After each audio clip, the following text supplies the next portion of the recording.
आवाज आ रही है क्या?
धनराज, मैं अभी आपसे बात करती हूँ। 1 मिनट, है ना?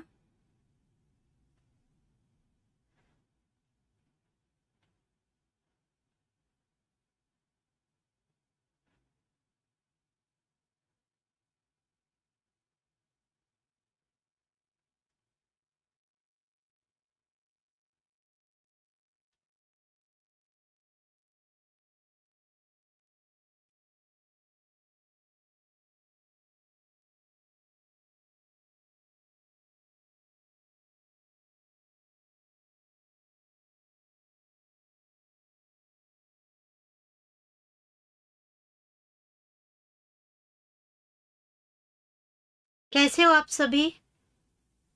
वैसे बढ़िया है।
एक मिनट रुकना बेटा, है ना।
यस,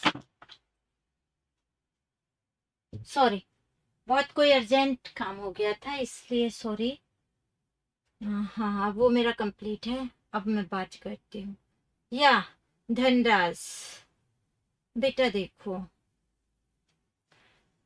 हर व्यक्ति अपनी अपनी जगह सही होता है। डिप्रेशन में जाने का कोई मतलब नहीं है।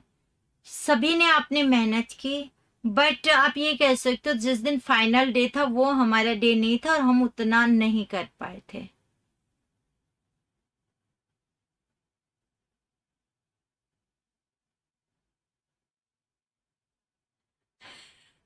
इसलिए आपको ये ध्यान देना है। एक तो आपने टारगेट बना रखा है, ठीक है, सिलेक्शन हो ही जाएगा। कभी ऐसा होता है डिप्रेशन में बच्चे चले जाते हैं, परिवार वाले सुनाते हैं इतना पढ़ रहे थे, इतना वो कर रहे थे, नहीं हुआ, इतनी कम मेरिट गई। तो मेरिट तो सभी के लिए ही कम गई है ना। पेपर टफ था तो मेरिट कम गई है। पेपर ज्यादा होता अगर सरल तो वो परसेंटेज हाई जाती। बट अपने आप को क्लियर रखो। देखो, आप एक चीज हमेशा ध्यान रखना। हाँ, ये सबसे अच्छा है सोनू। ढीठ हो गया है, देखो ये कह रहा है, इधर से सुनकर इधर निकाल रहे हो क्यों? क्योंकि आपके पास ऑप्शन नहीं। दो ही तरीके होते हैं, या तो प्रूफ तो आप सभी अपने आप को करना चाहते हो, या तो आप उनकी बातों को सुनेंगे और डिप्रेशन में जाएंगे तो भी मिलेगा कुछ नहीं, या आप ये सोचो कोई बात नहीं, अभी नहीं हुआ, सुना लो, एक दिन मेरा भी आएगा और मैं आपको ये प्रूफ कर दूंगा कि हाँ, ये प्रूव किया है मैंने, मेरा सिलेक्शन हो गया है और मेहनत की थी मैंने। ठीक है, उस दिन मेरा दिन नहीं था बट आ जाए।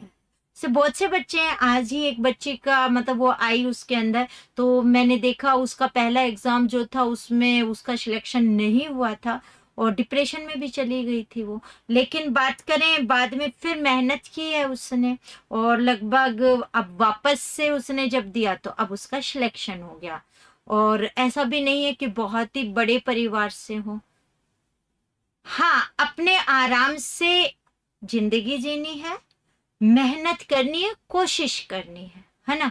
बस इतना ध्यान रखना है। और आप जितनी टेंशन लेंगे ना, उसमें पता नहीं आप क्या क्या पढ़ना चाहेंगे, तो आप गलत दिशा में जाएंगे। इसलिए आप टू द पॉइंट ही बात कीजिएगा। चलिए शुरुआत करते हैं। कैसे हैं आप सभी? और जैसा मैं आपसे कहती हूँ, बस ध्यान से पढ़ना है, ज्यादा नहीं करना है कोई भी चीज। ठीक है, सिलेक्शन होगा, ऐसा नहीं है कि हमेशा ना हो। आपके कोई क्वेश्चन हो तो आप प्लीज लिख देंगे, जैसे ही टाइम मिलेगा मैं आपको जवाब दूंगी। तो धनराज, टेंशन नहीं करनी है बेटा, पढ़ाई करनी है। सिलेक्शन होगा उस दिन, जो जितना बोल रहे हैं सभी को आपका जवाब से वो रूप मिल जाएगा कि हाँ ये क्या चीज है, हाँ मेहनत तो की थी तभी सिलेक्शन हुआ है ना। आप खुद बोल करके या अपने आप को प्रूव करके वहां पर बोल करके वैसे रूप नहीं उन्हें बता सकते हो। वो तो जब रिजल्ट दिखेगा तो ही प्रूव हो पाएगा। बाकी तो आप अपने आपको डिप्रेशन में डालेंगे। तो सबसे बड़ी चीज है, शांत रहिए, सुन लीजिए सभी की। फिर से एक लंबी सांस छोड़िए और फिर हे भगवान वापस से शुरुआत कर देते हैं। और ये सोच करके और शुरू हो जाइए। ठीक है, मुझे कुछ सफाई नहीं देनी। जिस दिन सिलेक्शन होगा पता चल जाएगा, माता पिता कहेंगे होगा या नहीं होगा वो तो वक्त बताएगा। बस आगे कुछ नहीं बोलना। बस आपके जो क्वेश्चन है वो आप लिख करके छोड़ देंगे। मुझे जिसका आंसर देना है लास्ट में मैं आपके प्रश्नों के आंसर दे दूंगी। आज यूट्यूब पर भी है क्लास। अब हम शुरुआत करेंगे। तो आपके जो जो क्वेश्चन है वो लिख करके छोड़ दीजिएगा। हाँ, पढ़ाई करो, बिल्कुल मेहनत करनी है इंजॉय के साथ, बट नहीं तो वो आपके दिमाग में घुसेगा ही नहीं। मेहनत भी करोगे काम नहीं आएगा। चलिए अब हम शुरुआत करते हैं यहां से।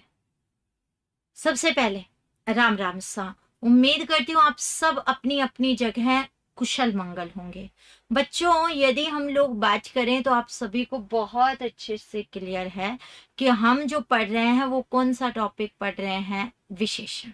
ठीक है, और विशेषण टॉपिक के अंतर्गत अगर हम लोग यहाँ बात करें तो बच्चों मैं एक ही चीज कह सकती हूँ इसके अंतर्गत कि हमारा जो टॉपिक है विशेषण, ये एक ऐसा टॉपिक है कि इस टॉपिक को होने के बाद मेरे हिसाब से आप बहुत आसानी से व्याकरण को सीखने की शुरुआत कर सकते हैं। ना मुझे बताने में कोई समस्या आएगी, ना आपको समझने में।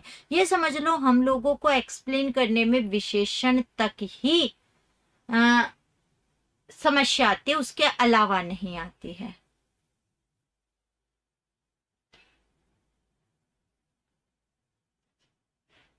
वेरी गुड,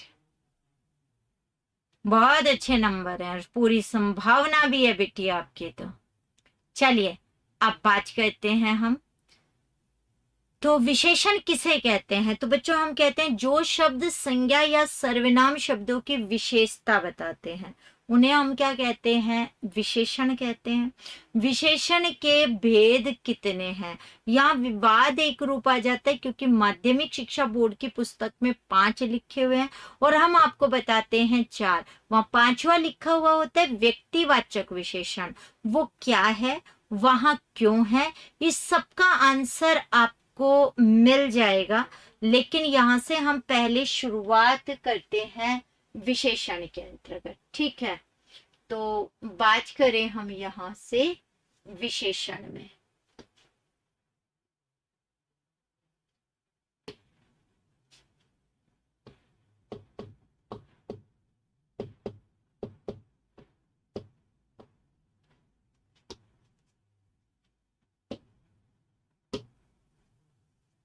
अच्छा, विशेषता वगैरह ये कैसे बताएंगे वो हम बात करेंगे अभी उदाहरण से। जो शब्द संज्ञा, अच्छा एक बार जैसे मैं पहले आपको समझा ही देती हूँ फिर मैं लिखूंगी।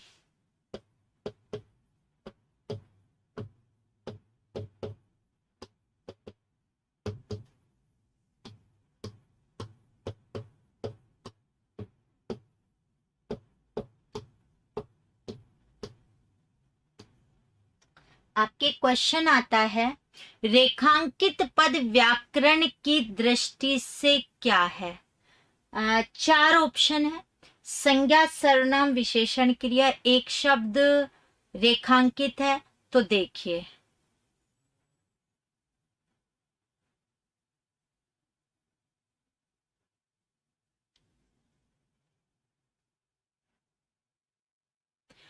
हाँ बेटा भूपेंद्र, मैं बिल्कुल आपको जान गई। बिल्कुल आपसे गलतियां हो जाती हैं, इसमें कोई बड़ी बात नहीं है। बट कहते हैं ना कि कोशिश करने वालों की हार नहीं होती। अच्छे नंबर है मतलब आप और भी अच्छा कर सकते हो। अभी एक बच्चे का मैं इंटरव्यू लूंगी, अभी उसकी ड्यूटी लगी हुई है, उसके अच्छे मार्क्स आए हिंदी के अंदर। 194 नंबर है हिंदी में, सबसे बड़ी बात है। अपना लाइव का ही बच्चा है, मतलब ऑनलाइन का, और यूट्यूब से पढ़ाया, बुक से उसके अलावा कुछ नहीं पढ़ा। जीके में भी अच्छे आ गए, उसमें 194 आ गए। कभी कभी किस्मत साथ नहीं देती, हो सकता है आपके 180 आए, 180 और 94 भी 14 अंक का अंतर हो गया। हमें बेस्ट से बेस्ट करने की कोशिश करनी है। पढ़ना भी ऐसा नहीं है, छोड़ना नहीं है, बट ज्यादा हाथ पांव नहीं मारने इधर उधर, सफिशिएंट मैटर को लेकर चलना है सिलेक्शन के लिए। बताइए, रेखांकित पद व्याकरण की दृष्टि से क्या है? संज्ञा, सर्वनाम, विशेषण, क्रिया। यस, 194। ऐसी कोई अचरज की बात नहीं है, 196 भी ऐसा ही वालों के आ चुके हैं हिंदी में। 190, 192 ऑफलाइन वाले बच्चे के हैं। कोई चमत्कार नहीं है और कुछ अलग पढ़ा नहीं है, सिर्फ जो क्लासें पढ़ाई हैं वो पढ़ी हैं, यूट्यूब के पेपर क्लियर किए हैं जो मैं लेती थी, उसके अलावा उसने कुछ नहीं देखा। व्याकरण की बुक खरीदी थी एक मेरी बस।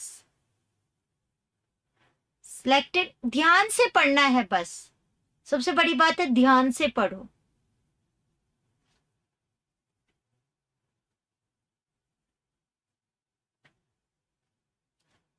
चलिए बात करते हैं, वेरी गुड। अगर बात करें, बहुत अच्छे आंसर्स आपने दिए। हाँ, सबसे जो सफलता का है, कंटेंट सार गर्भित होना चाहिए आपके पास। ये मत देखो इसने 4 रजिस्टर पढ़ लिए, कंटेंट सार गर्भित हो, मुख्य मुख्य चीजें, और जितना हो सके उसे समझकर रिवीजन कीजिए, सिलेक्शन पक्का है। आप देखते हैं ये किताब खरीद लूं, ये खरीद लूं, ये खरीद लूं, नहीं हो पाता है, फिर कंफ्यूजन पैदा हो जाता है बहुत। टू द पॉइंट पढ़ेगा जो बच्चा, और जितना अच्छा पढ़ेगा सिलेक्शन के नजदीक जाएगा। चलिए बात करें यहाँ, देखिए आप में से कुछ बच्चों को समस्या आएगी कि पगड़ी शब्द क्या है। कई बच्चे सोचेंगे मैडम विशेषण पढ़ा रही है तो विशेषण ही होगा, नहीं, ये विशेषण नहीं। मैं बच्चों से पूछ लेती हूँ, अच्छा तो बताओ इस वाक्य में विशेषण शब्द कौन सा है। मैं सोचने समझने का बिल्कुल भी गड़बड़ मतलब मौका नहीं देती हूँ, तो भी उनसे गड़बड़ नहीं होती है, तुरंत आंसर क्या दे देते हैं? राजस्थानी। मैं कहती हूँ जिस टॉपिक को आपने पढ़ा नहीं, आप वो बता रहे हो कि राजस्थानी शब्द क्या है? विशेषण।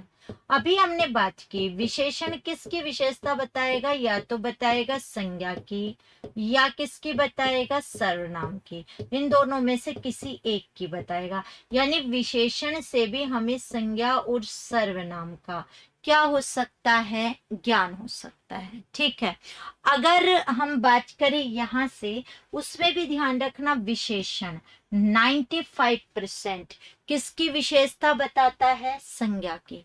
लगभग 5% ही किसकी विशेषता बताता है? सर्वनाम की विशेषता बताता है। 95% किसकी विशेषता बताता है? ये संज्ञा की बताता है। ठीक है, सेकंड बात अगर मैं यहां से करूं, तो आपको जो ध्यान देनी है बात, वो क्या कि बच्चों हम लोग जैसे यहाँ पढ़ रहे हैं ये चीजें इसके अंतर्गत, अब आपको रटना नहीं है, यहाँ आपको पता चला राजस्थानी विशेषता है, किसकी विशेषता, राम की या पगड़ी की? तो आपको देखते ही पता चलेगा पगड़ी की विशेषता है। अब पगड़ी शब्द सर्वनाम की, सर्वनाम तो नहीं है, सर्वनाम तो मैं, तू, यह, वह, कोई, कुछ, क्या, कौन, जो, सो, आप, ये था। यहाँ बात करोगे तो यहाँ आपको नजर आ रहा है कि जो पगड़ी शब्द है, ये अगर हम लोग बात करें इसमें, तो जो पगड़ी शब्द है वो यहाँ पर क्या आया है बच्चों, इसके अंतर्गत संज्ञा। पगड़ी शब्द क्या आया है, संज्ञा आया है। ठीक है, तो पगड़ी शब्द यहाँ पर संज्ञा है। तो यहाँ पर अब आप देखिए इसके अंतर्गत पगड़ी शब्द हो गया है संज्ञा, किसकी विशेषता, राजस्थानी की, राम ऑलरेडी संज्ञा है, तो यहाँ पगड़ी शब्द क्या हुआ, संज्ञा। तो किसकी विशेषता बताया, संज्ञा की। तो विशेषण से भी किसका ज्ञान कर सकते हो, संज्ञा का। और जैसे मैंने बताया 95% संज्ञा की ही क्या बताता है, विशेषता बताता है। तो अब परिभाषा लिख लेते हैं। तो जो शब्द संज्ञा व सर्वनाम शब्दों की विशेषता बताते हैं,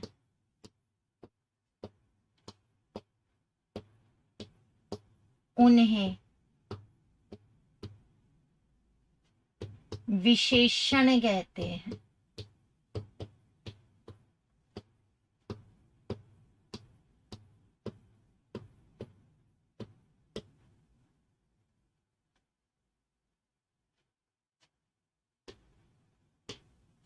विशेषण के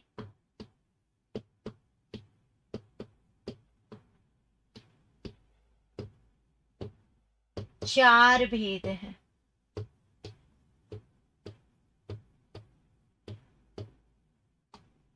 विशेषण के कितने भेद हैं, 4। कौन कौन से भेद हैं वो हमें क्या करनी है, बात करनी है। अब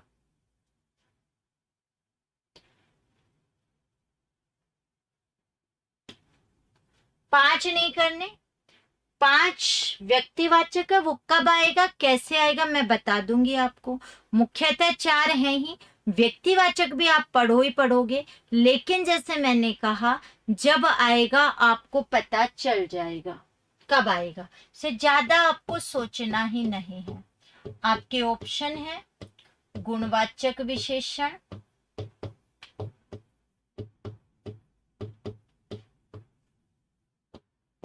संख्यावाचक,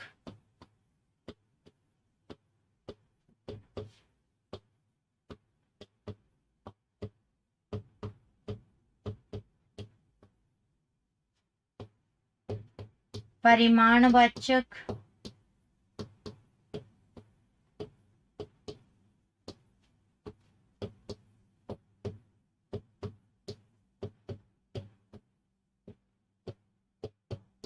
सार्वनामिक या संकेतवाचक।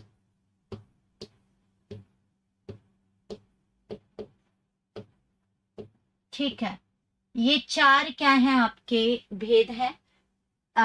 जो कहें तो चारों ही महत्वपूर्ण है, कोई भी आपसे पूछा जा सकता है। विशेषण से 100% ही क्वेश्चन होता है। सबसे ज्यादा गड़बड़ भी संज्ञा और विशेषण में ही होगी, आप ये भी ध्यान रखें। ठीक है, तो चलिए हम लोग यहाँ पर बात कर लेते हैं। सबसे महत्वपूर्ण चीज अगर हम लोग यहाँ बात कर रहे हैं इसके अंतर्गत, तो क्या चीजें हैं वो समझ लेते हैं। मुझे पूछने हैं आप लोगों से कुछ क्वेश्चंस। आपके पास ऑप्शंस हैं ये 4 जो बोर्ड पर लिखे हैं। आप मुझे बताएंगे उन प्रश्नों का आंसर 1, 2, 3, 4 में से कौन सा एक है। ठीक है, क्वेश्चन नंबर 1 लिख रही हूं आपके लिए, जो आया था आप लोगों के ही मतलब एग्जाम के अंतर्गत आया था, केवीएस के एग्जाम में आया था। क्वेश्चन क्या था देखो जरा, क्वेश्चन था आकार का बोध कौन से विशेषण कराते हैं। आकार का बोध कौन से विशेषण कराते हैं?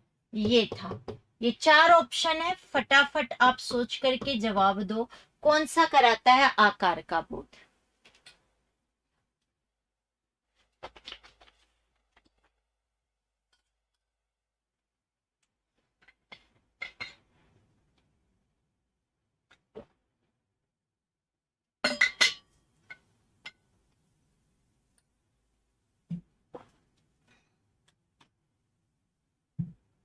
हम्म,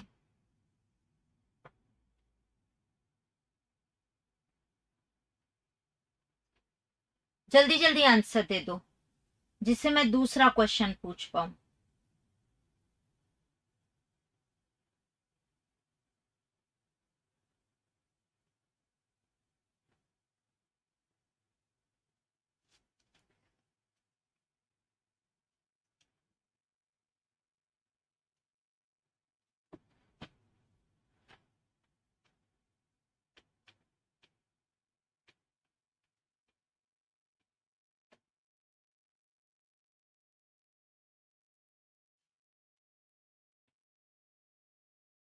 क्वेश्चन नंबर 2 डीएसएसबी में आया था, फिर आंसर पर बात करूंगी। चौकोर शब्द में कौन सा विशेषण है? बता दो फटाफट। चौकोर शब्द में कौन सा विशेषण है?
क्वेश्चन नंबर 3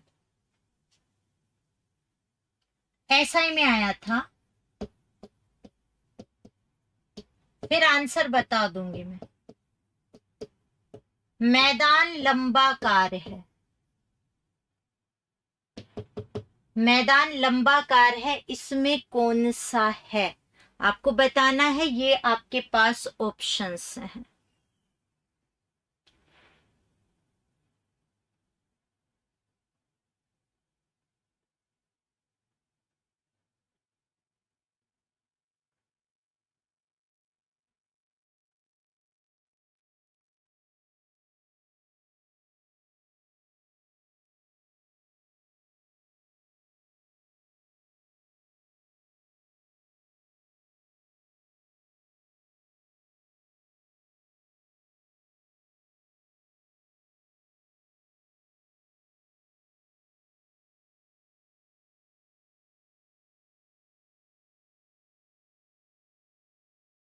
देखिए, आप सभी ने अपने अपने आंसर सोच लिए होंगे कि एक आंसर क्या होगा।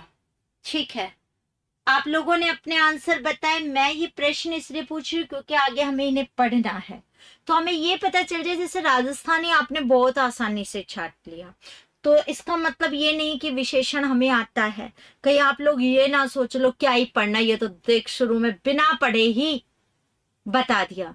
तो मैं आपको बता दूं, अगर आप रटोगे तो गिरोगे, वैसे इन तीनों ही प्रश्नों का आंसर सेम है।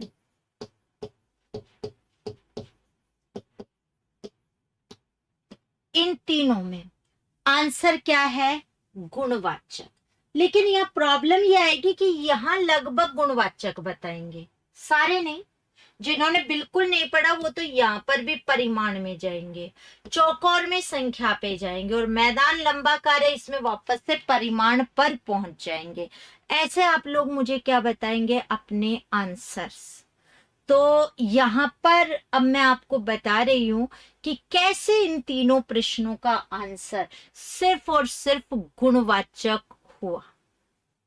अब आपको समझना है, और इसका मतलब हमें बहुत सोच समझ करके पढ़ना है। मेरी नजर में जिस बच्चे का क्वेश्चन नंबर 1 सही था, उसके ये दोनों गलत नहीं हो सकते थे। उसके ये दोनों गलत खुद की कमी की वजह से ही हुए हैं। अब आप सोचेंगे ऐसा कैसे, तो मैं आपको यहाँ पर बताती हूँ, जरा ध्यान से सुनो। अगर हम लोग यहाँ बात करें आकार का बोध, तो जैसे मैंने कहा कई बच्चे क्या सोचते हैं, आकार, तो आकार तो परिमाण का हिस्सा होगा। तो मैं आपको बता दूं, आकार परिमाण का हिस्सा बिल्कुल भी नहीं है। आकार परिमाण का हिस्सा नहीं है। अगर हम लोग बात करें यहाँ पे, फिर ये कहाँ है? क्योंकि आप तो सोचते हो आकार मतलब नाप, तो नहीं। पहला जो क्वेश्चन है आकार का, वो परिभाषा से क्लियर है। अगर आपको परिभाषा आएगी तो क्वेश्चन बहुत ढंग से जवाब दे पाओगे। अगर आपको परिभाषा नहीं आएगी तो चीजें आपकी गलत होंगी।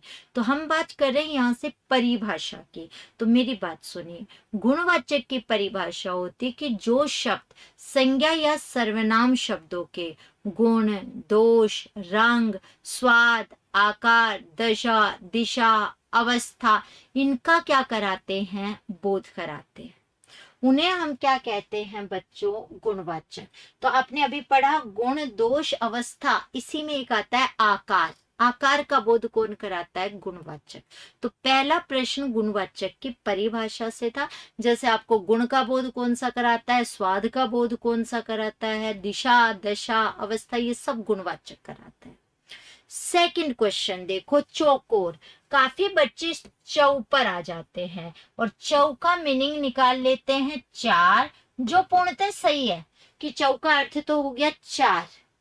अब 4 आते ही किधर की ओर चले जाते हैं? संख्या पर, जबकि 4 संख्या का हिस्सा नहीं है। यहाँ पे मतलब वैसे नहीं बोल रही, बट यहाँ पे क्यों? क्योंकि ये बोल रहा है चौकोर, 4 कोरों का, यानी कोनों का आकार वाला। तो चौकोर, चौकोर होता है, जैसे वहां पर आती है मेज चौकोर है, 4 कोनों के आकार का। आपको पता है संख्या में क्या आएगा? संख्या में चौकोर नहीं आता, संख्या में आता है चौगुना। अब चौगुना और चौकोर, आपको ये ध्यान ही नहीं रह पाता कहाँ गड़बड़ हो गई और वो चीज गलत हो गई आपकी। तो चौगुना होता तो संख्या में, बट ये चौकोर था, 4 कोनों के आकार का, और आकार का बोध कौन सा कराता है? गुणवाचक, तो वो गुण का है। मैदान लंबाकार है। यहाँ आप देख रहे हो मैदान का रूप बताया कि मैदान कैसा है? लंबाकार, लंबे आकार का है मैदान। अब कई बच्चे क्या कहते हैं, अच्छा मैदान तो नापा जाएगा, और जैसे वो ये सोचते हैं मैदान नापा जाएगा, मैदान नापा जाना सोचते ही वो किसके अंतर्गत पहुंच जाते हैं? गुणवाचक में। तो मैं आपको बता देती हूँ इसके अंतर्गत कि मैदान लंबाकार है, इसमें गुणवाचक नहीं होगा। ऐसा आपकी सोचना गलत है। आप लोग क्या सोचते हैं? मैदान नापा गया, नापतोल वाली चीज परिमाण में। अरे भाई अकेला लंबा भी देता ना तो भी गुण ही होता। फिर आप सोचते हो बट मैदान तो नापा जाता है। अरे भाई वहां पर देता अगर परिमाण होता तो मैदान 3 मीटर लंबा है, मैदान 10 मीटर लंबा है, ऐसे देता, जब जाकर के वो किस में आता? परिमाण में। या उसने दिया ही नहीं है माप, तो अगर अनिश्चित देता तो 3-4 मीटर लंबा है या कुछ मीटर लंबा है। आप जब चारों विशेषण पढ़ लोगे तो मैं एक ही शब्द में चारों विशेषणों का यूज करके बता दूंगी, यानी रट कर नहीं, समझ करके क्लियर करोगे। तो मैदान लंबा है, इवन यहाँ पर आकार तो वैसे ही निकल रहा है, और आकार का बोध कौन सा कराता है? गुणवाचक। तो इसमें भी गुण, इसमें भी गुण, और इसमें भी गुण, तीनों का आंसर क्या था? गुणवाचक विशेषण। ठीक है, तो ये तो मैंने आपसे इसलिए पूछा कि आपको क्लियर रहे कि हाँ कब कैसे क्या आंसर्स आपके आएंगे। ठीक है, अब हम लोग यहां से आते हैं, पहला हम आएंगे गुणवाचक विशेषण में।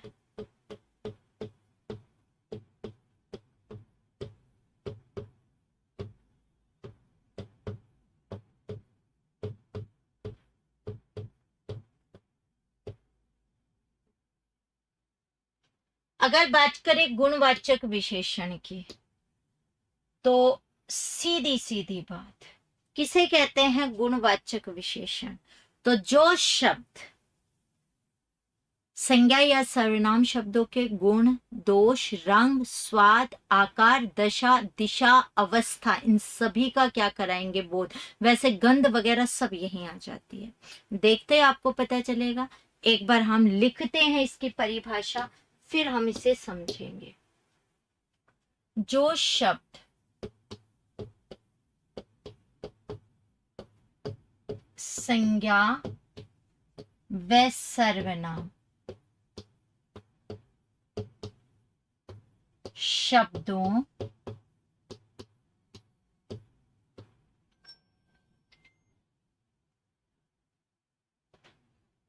एक मिनट रुको, हेलो, हाँ मैं क्लास में हूँ, मुझे जल्दी बोलो।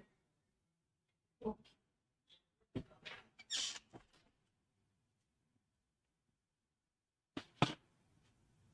जो शब्द संज्ञा व सर्वनाम शब्दों के गुण, दोष, रंग, स्वाद, आकार,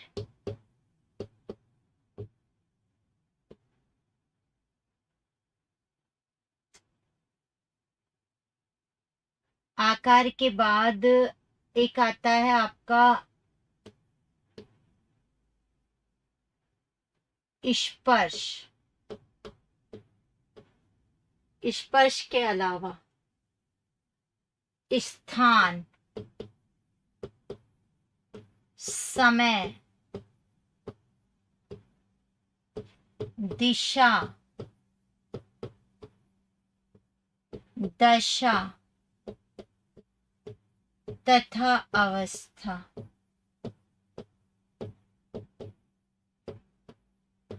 का बोध कराते हैं।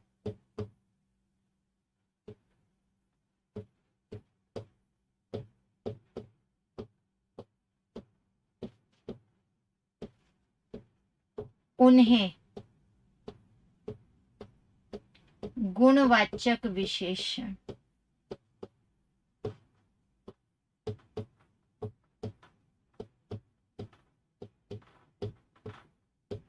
कहते हैं।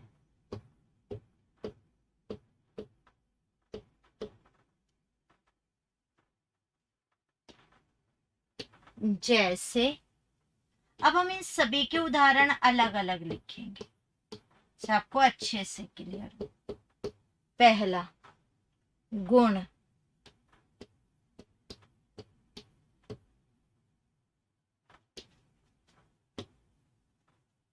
ईमानदार, ईमानदार सही लिखा है क्या? एक की मात्रा। दयालु, भला,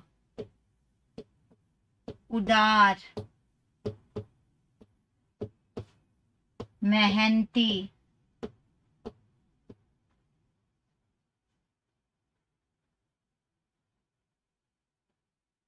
सच्चा वगैरह सब यहीं पर आएंगे इत्यादि। पहले मैं लिख रही हूं कुछ, फिर मैं आपको समझाऊंगी। गुण के बाद 2 नंबर पर दोष,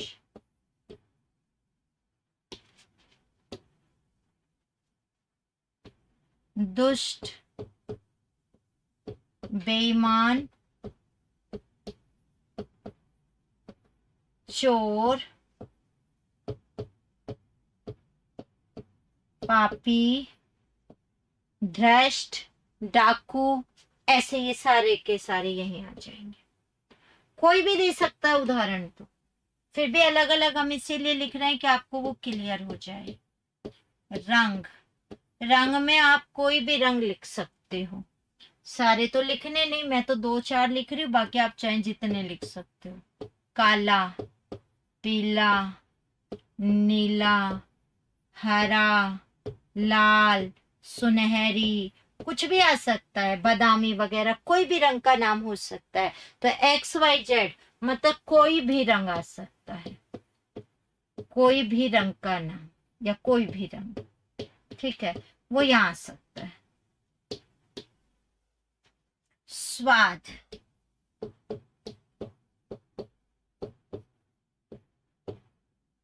स्वाद में किसी का क्वेश्चन हो तो प्लीज लिख करके भेज दे, जिससे मैं बता दूं आपको सरनाम वगैरह में।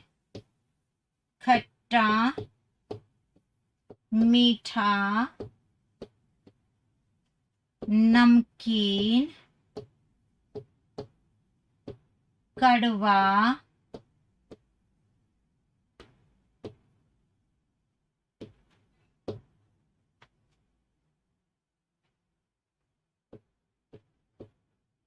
ये शब्द देखना, कड़वा, ये सही है क्या कड़वा शब्द?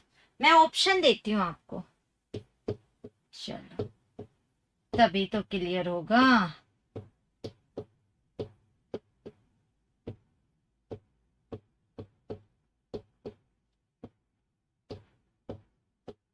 शब्द शुद्धि में ये 3 शब्द हैं आपके पास, कड़वा, कुड़वा, जो भी है, एक सही है। बताओ कौन सा नंबर सही है? जिस भी बच्चे को क्वेश्चन पूछने हैं प्लीज लिख दो, क्योंकि ये पूरा समझा नहीं जाएगा तो मैं आपके प्रश्नों के जवाब दे दूं, जिससे नहीं आप कहोगे हमारे प्रश्न तो आपने बताए नहीं, जवाब नहीं दिए।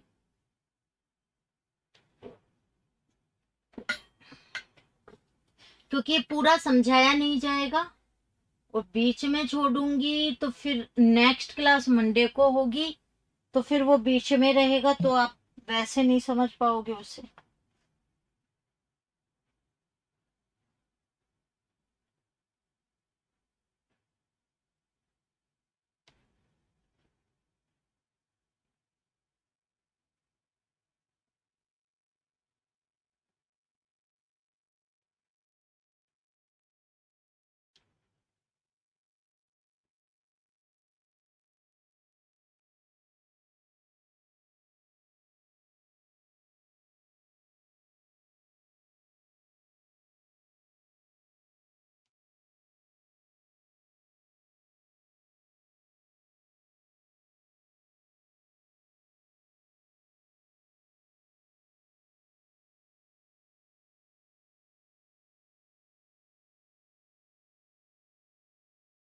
आंसर बता तो दिए हैं आपने, तीनों उत्तर दे दिए।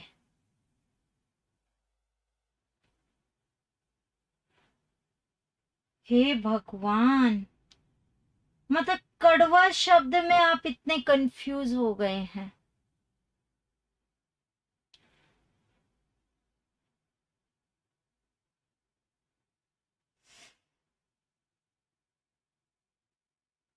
चलिए बात करते हैं भाई, क्योंकि आप लोग ध्यान तो दे नहीं रहे हैं।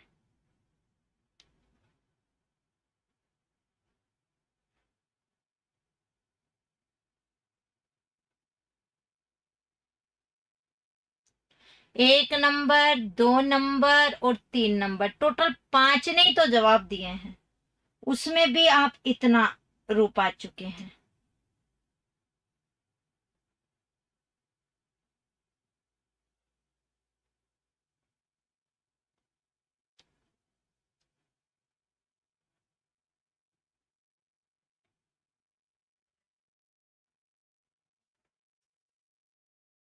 हे भगवान, हे भगवान, तू कहाँ है भगवान?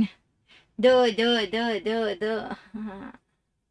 वापस से आंसर दिए इन्होंने तो, दो ने तो दोबारा से देने से थोड़ी ना होगा। सोनू ने अपना चेंज करके दिया है, सुमन ने एज इट रखा है।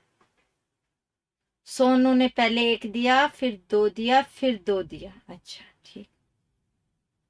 हाँ, आप ही लोग बदलते जाओ, भूपेंद्र कह रहे हैं। अरे डुआ नहीं होता, कड़ुआ हम बोलते, ये है कड़ुआ। कड़वा होता है, कड़वा। वा नहीं तो आ, कड़ आ आप बोलते हैं, बाकी कड़वा। इन तीनों में से तो ये नहीं है, डू होता ही नहीं है, डू नहीं आएगा, अड़े ही आएगा, कड़वा होगा। क्या ही बात की है भाई तुम लोगों ने।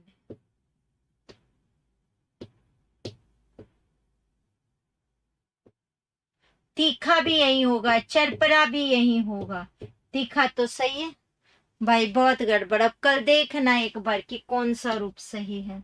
इसके बाद हमारा ये समझाऊंगी मैं तब जब लिखूंगी, लेकिन जैसा मैंने कहा समझाऊंगी तो 5 मिनट बाद ही अभी क्लास छोड़नी पड़ेगी, पूरा हो नहीं पाएगा। इसलिए मैं यहाँ पर लिख ही देती हूँ, जिससे नेक्स्ट क्लास में एक साथ कंटिन्यू समझाया जाए। आकार, आकार बहुत आ चुका है, ये बहुत इंपॉर्टेंट वाला पार्ट है आकार का, अच्छे से याद रखिएगा इसे।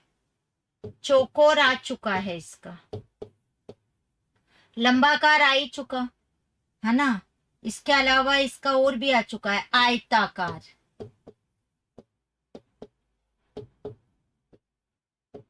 लंबा, चौड़ा,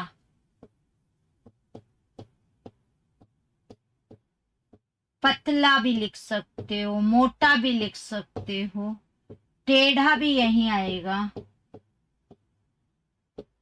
नाटा है, छोटा है, जैसे भी छोटा है, बड़ा है, वो सब आकार में ही है सारे के सारे। टेढ़ा मैंने लिख दिया है, कैसे लिखा जाएगा, छोटा, बड़ा, दुनिया भर के उदाहरण है, कितने आप लिखोगे वो वहीं से क्लियर हो जाएगा। ठीक है, ये यहाँ पर आ चुका है। अब अगला पॉइंट लिख करके मैं इसमें छोड़ूंगी स्पर्श वाला, वो तो जब पहले ये ऊपर का समझेंगे उसके बाद इसके आगे के उदाहरण हम लिखेंगे। तो इतना लिखकर छोड़ दिया है मैंने, समझाया जाएगा नहीं। बाकी अभी एक क्वेश्चन आ गया, उसका आंसर हमें देना जरूरी है, तो वो हम बात कर लेते हैं। मुसाफिर जी आप पूछ रहे हैं वाक्य में पुरुषवाचक सर्वनाम का क्रम कैसे होता है। ये वाक्य में भी नहीं है, वाक्य शुद्धि के अंतर्गत है।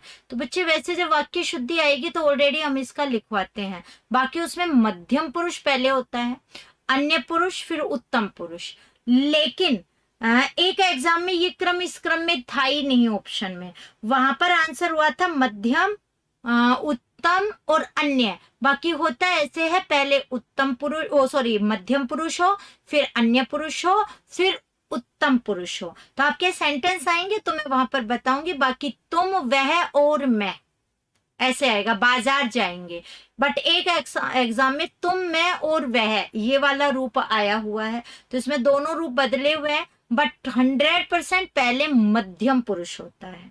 ठीक है, लेकिन वाक्य जब शुद्धि में आएंगे तो वहां पर मैं आपको बताऊंगी। लेकिन फिर भी आपने पूछा तो मैंने बता दिया, पहले मध्यम पुरुष आएगा इसके अंतर्गत। ठीक है, फिर नियम कहता है अन्य, और लास्ट में क्या होना चाहिए, उत्तम। नियम ये कहता है इस क्रम में हो, बट बता दिया है मैंने, क्योंकि आप अगर एक्सरसाइज चेक करेंगे तो वहां मध्यम, उत्तम और अन्य का भी एक बार आया हुआ आपको मिल जाएगा। बट वैसे बात होती है कौन कौन से पुरुष, पहले मध्यम, फिर अन्य, फिर उत्तम। और किसी का क्वेश्चन हो पूछ लो, अभी 2-3 मिनट आपके पास हैं, है भी नहीं 2-3 भी।